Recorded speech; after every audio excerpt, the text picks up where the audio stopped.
Hi and welcome back to my channel.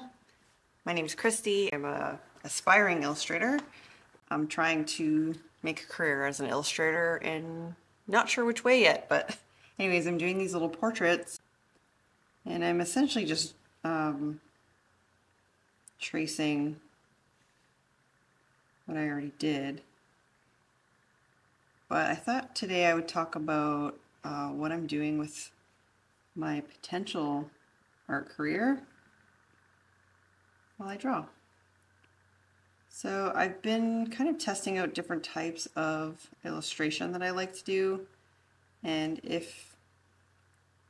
as of right now my social media is kind of a mess because I ran a coloring book business for a little while and still do, but you know, I'm kind of transitioning into doing my own illustrations, which is something I never thought I would do.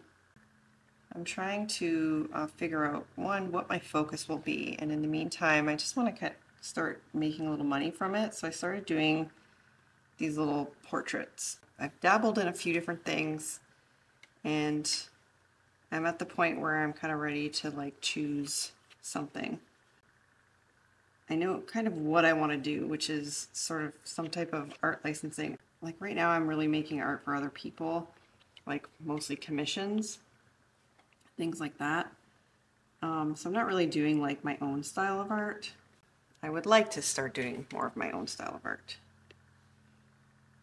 But so just kind of figuring out that process and like what companies hire and you know what you can actually do with it. So there's all kinds of different ways that you can make money with your art. And I've seen people do a lot of the different things. So for instance, there are people that do like coloring pages, there are people that do children's book. You see a lot of like the children's book stuff. But I don't necessarily want to only do like children's books. So, but I have done a few different things. So commissioned portrait style, make sure this is the same on both sides. I am like half making money from, I'm making like decent money from my art right now. But I would like to make more. If you're trying to make money from your art, leave a comment and let me know. Like my channel is basically going to be me doing it in real time. So if you want to follow along, you're welcome to do that. Or if you want to learn from what I'm doing for art. Okay, so at this point in the video I realized that drawing and talking is really not my strong suit, so going forward I'll probably be doing voiceovers, but we'll see how it goes. Anyways, this channel is going to be going over what I'm doing in real time. So what I'm doing right now is I have the coloring book business, but I find it really hard to draw enough sketches to do a coloring page or a coloring book at one time. So I'm still outsourcing the coloring book designs to another artist. So that's probably going to continue until I can figure out how to draw faster, because I draw pretty slow. But right now I started an Etsy and I'm following someone called the Etsy Consultant on YouTube, and I am going to be drawing PNGs and selling them on Etsy. I started a Redbubble and started adding my merch. So I've been doing a lot of different type of illustration, and I have ADHD, so for me having a variety of different types of art is essential to keeping this interesting for me, and I am okay with that. So a lot of people say I should niche into one style, but I don't think that's possible for me, so I'm not even going to try. So a couple of things that I've done is I took Chris Piasik's lettering course on Skillshare. That's a great course. I do have an affiliate link, but I don't have an account with them anymore, so because I'm trying to focus on actually doing art and not just learning about art. But I'll link it in the description below anyways. I found his illustrative lettering class to be really interesting. I also took a course on turning your doodles into illustrations. And although that is not digital at all, it did help me sort of visualize. There is some really good information about how to draw in perspective and just how to like get your imagination flowing. So I would highly recommend that course, and I'll link that below as well. That's from Mattias. I forget his first name, but his socials are Mattias Inc. So as of right now, I'm trying to turn my digital art into something. I have previously tried to turn my physical art into a career, but I just find that to be really expensive. And I still enjoy it, and I'm still probably going to do it, but I'm a watercolor artist as well, and a marker artist. So my channel might be a little confusing because there's all kinds of different stuff, but I'm sure there are other people like me out there that do a lot of different things. So I'm just gonna keep trucking along and do my thing and just record it. So I do really think that there is something to be said about just trying a lot of different things.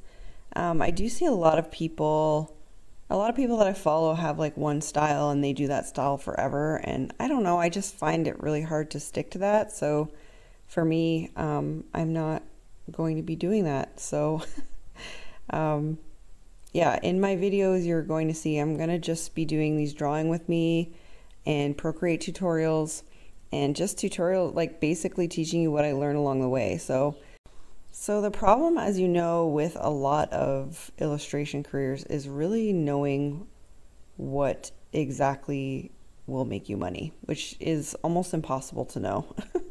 And it's finding sort of the cross section between what you enjoy doing and what is going to actually produce an income or meet your goals or whatever. So for me, it was really hard because I do really like being off digital, but I do really find the digital to be easy and fun, and it's easy to correct your mistakes, and it's really easy to do something digital and turn it into something. So if you make it a big enough file, you can turn it into an SVG, or you can upload the PNG to just about anything. You can turn them into coloring pages. You can do so much with them that I feel like it's just a really good medium to learn.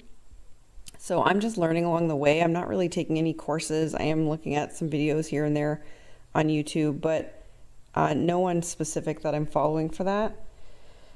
Not as of yet, except Chris Piascik for illustrative lettering, but that's mainly letters, and he doesn't really deal with Procreate. He deals with Fresco, which is on my list of wants, but my iPad is old. So that being said, if you are doing digital, don't let your equipment hold you back, because I have an old iPad. It doesn't have a lot of storage. I have to constantly like save things off of my iPad. I have to constantly adjust that. I don't even remember what the storage is, but it's not a lot, and it's not great. And it's an old iPad, so I don't have a new iPad. I have probably, if I do a high resolution, like for a big canvas, I have like 7 layers. So don't let that hold you back, and don't let that don't think that you have to get the best equipment.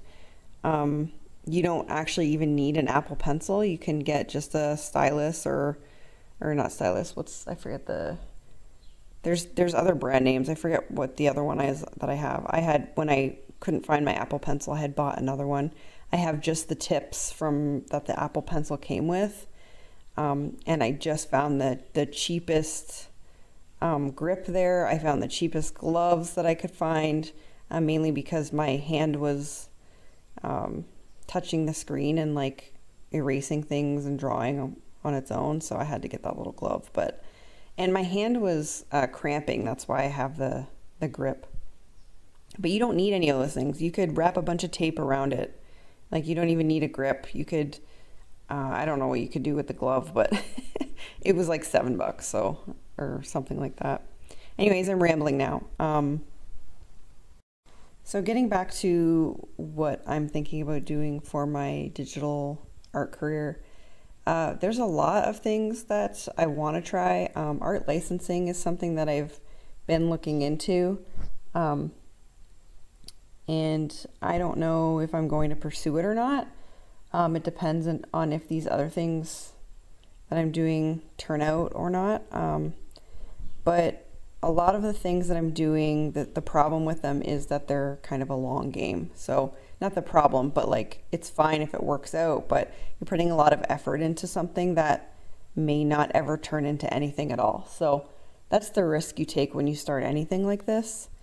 However, I am much happier doing this than I have ever been doing anything else. So I am going to just sacrifice to make sure that I can pursue this and turn it into something that I want to do. And I think that is a perfectly legitimate way to approach this. So if you have questions about that or whatever, drop them in the comments. So I know I'm a little all over the place, but this is, I'm hoping to sort of theme my videos in the future. And this is sort of one of my preliminary videos where I'm actually talking about things and talking about myself and the art career and all that stuff. So bear with me while I'm learning all of this. So one thing that I've learned about art licensing is that there are, you can either go about it yourself or you can get an agent. And I have not looked into getting an agent or anything yet. And there are a lot of different ways that you can do art licensing. So I am selling things on Merch by Amazon. And one thing that I really want to do is create long-term passive income. So that's my goal, is to create like something that I can put a lot of effort into, but if I'm having a bad day, I can step away from and I don't have anybody waiting for me or expecting me to do anything. So that is my long-term goal here. So keep in mind, if you are doing this as well, that you need to figure out what your own goals are. Like if making a lot of money fast is something that you want to do, then commissions is probably the way that you're going to want to go on that. You're probably not going to want to play the long game like I'm doing. So as of right now, I am drawing every day and putting a lot of work and effort into putting my products on, or putting my illustrations on products. And so now I'm at the point where I need to start promoting that. So if you're feeling super overwhelmed about all of this and what you need to do, I get it, and you're not crazy.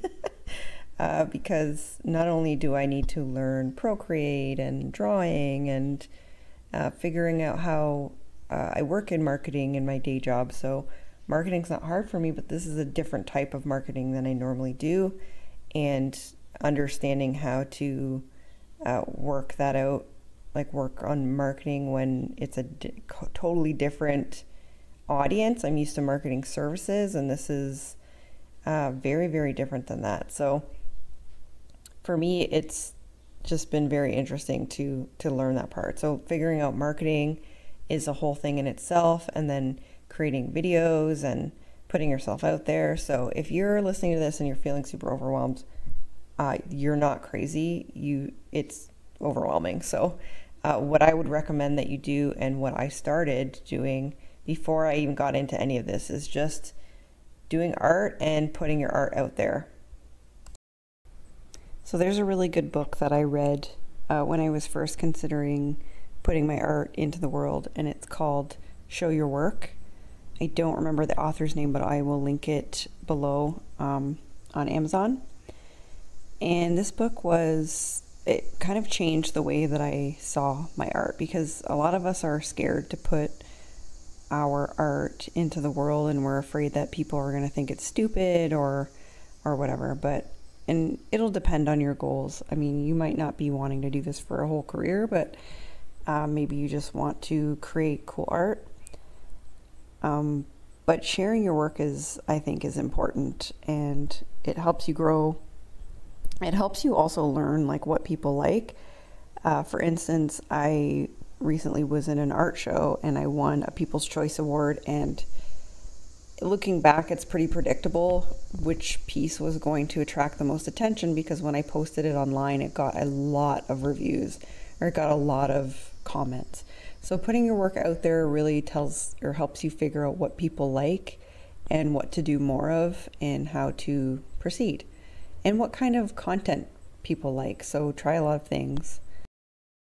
And I'm at the point in this process where even just doing this video and doing this voiceover is really uncomfortable for me. So I'm probably going to regret posting this video and rambling on about my thought process about artwork. But I think it's important to make yourself uncomfortable and put your work out there. So that's part of what I want to do going forward too, is get better at putting myself out there. So this whole video series is an attempt to put myself out there, and hopefully eventually somebody will notice. So this particular drawing that I'm working on, I was doing as starting a project where I wanted to do some little portraits for people. It wasn't something that really took off, but I'm not really promoting it heavily, and it's only been out there for a couple of days at the point of where I'm doing this voiceover. So it's not really something that I have had enough time to see any benefit from yet. But I also took this illustration and I put it on t-shirts, and I offered it for sale as a PNG, and just did a lot of different things with it. So there's a lot you can do with digital art, and that's one of the reasons that I am choosing digital art going forward. It's really, really easy to get lost in all of the things that you can do, and I think it's really important to decide what your non-negotiables are. And if I had any advice, I mean, I'm not an expert and I'm not like a full-time professional artist yet, but if I had to give advice to somebody who was just considering this process and just starting over, I would say, or that was just starting out, I would say just decide what your non-negotiables are. Decide what you want to do and what you enjoy doing. So for me, I consider doing watercolor as my main profession, or markers, but I found markers are very expensive, and watercolor is it's something that I love doing and I will do every week for the rest of time, but it is messy and it's not very portable, and I can draw from pretty much anywhere with my iPad. If I'm, at a doctor's appointment, I can draw. If I'm, if I can't get to my computer, if I'm laying in bed and I'm sick, I can draw. I can draw from anywhere. So for me, this is something that's going to encourage me to keep drawing. So that's one of the reasons I chose digital, and the time it takes to get from the start of your project to finished product is a lot smaller. Like, I don't have to scan it, I don't have to retrace it, I don't have to do any of those things. So, but for you, you have to decide what your own non-negotiables are. So I hope you like this video. I'm getting to the end here, and I hope you like it. If you have any questions about digital art or about art careers in general, I've tried a lot of different things. So I've worked with galleries, I've worked with clubs, I've been in plein air competitions. I've sold portraits of to local people, physical portraits on paper, not of people, but of houses and cars and things like that. I've gone to shows, and I've done markets and tried to sell art at markets and all those things. So I have tried a bunch of different things. So if you have any questions and you're wondering what you should be doing next, or I will help answer in any way I can. And if you made it to the end of this video, congratulations, you just listened to me ramble for about 20 minutes. And thank you for being here. And I hope you enjoyed this Draw With Me ramble about my art career. If you have any questions, drop them in the comments, and I will see you in the next video. And let me know what you think of this little guy that I drew. And yeah, or if you have any suggestions of something that you want me to draw. All right, bye for now. Thanks for being here. And don't forget, oh yeah, don't forget to like and subscribe. That's important. Bye.